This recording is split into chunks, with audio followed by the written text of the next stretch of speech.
To be honest, we had never really dived into the Warhammer universe before this game, but the idea of being able to slice through hordes of aliens was enough to convince us to give it a try. Well, let me tell you, we've completely fallen in love with this fascinating universe and now we can't get enough of it. You have no idea how many lore videos we've been watching lately. Welcome back to Multiplayer Mayhem, the channel where you can discover new games to play with your friends. Today we're reviewing Warhammer 40K Space Marine 2, a brutal third-person hack-and-slash shooter.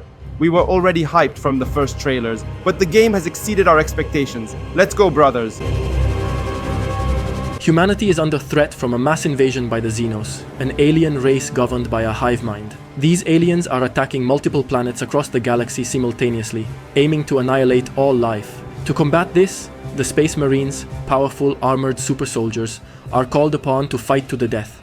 In the story, you'll play as Lieutenant Titus and his squad, cutting down waves of aliens who appear on screen as literal swarms, armed with plasma rifles, giant swords, and hammers that would put Thor to shame.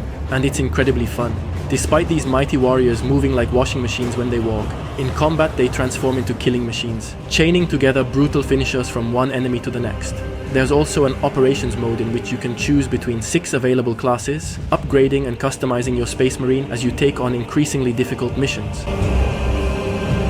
Let's start with this. Playing Warhammer with a friend is absolutely priceless, even though it's not strictly necessary. The campaign mode can easily be played solo, especially since the AI companions are surprisingly competent. For once in gaming history, they don't feel like useless sacks of potatoes.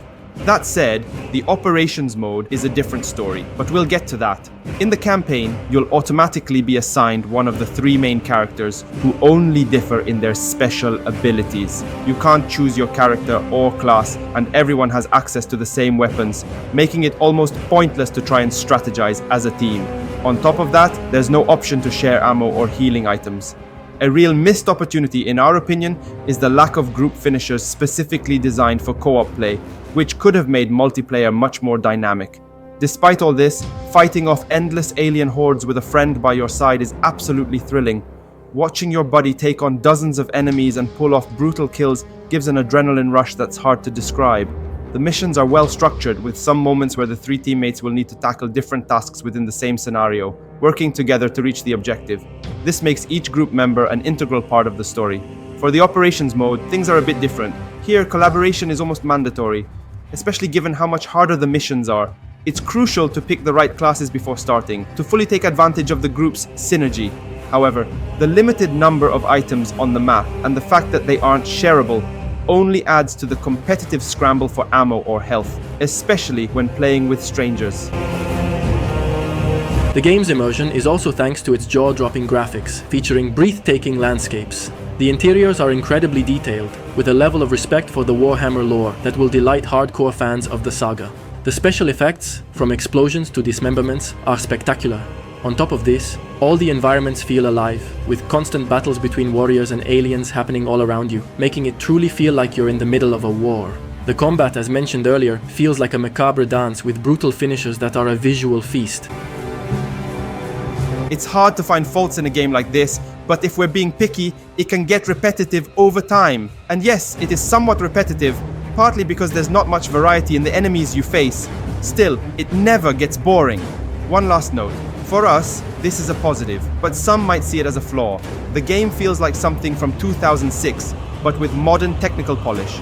In other words, the missions are very linear and guided, with little room for exploration, and the game progression is straightforward. But sometimes that's exactly what you need, an old-school experience rather than vast, semi-empty open worlds.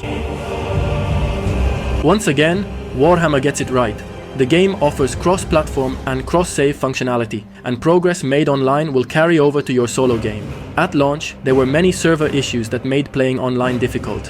While recent patches have improved things, the problems haven't completely disappeared, so expect some occasional disconnections. Warhammer 40K Space Marine 2 offers a co-op experience that will leave you thoroughly satisfied. It's definitely one of the best games of the year. The game throws you into a brutal living world, and despite its repetitive nature, once you get used to the controls, you won't want to stop playing. The combat is both spectacular and challenging, and seeing hundreds of enemies swarming at you never gets old. We can't help but give the game a score of 5 multiplayer shields out of 5. With a few more additions to the co-op system, it would have been perfect, but it's still an unmissable game, whether you're a Warhammer fan or not. For the Emperor! That's all for today's video. If you enjoyed this review, make sure to subscribe to the channel, leave a like, and hit the notification bell to stay updated on our future reviews. Thanks for watching and see you next time. Game on!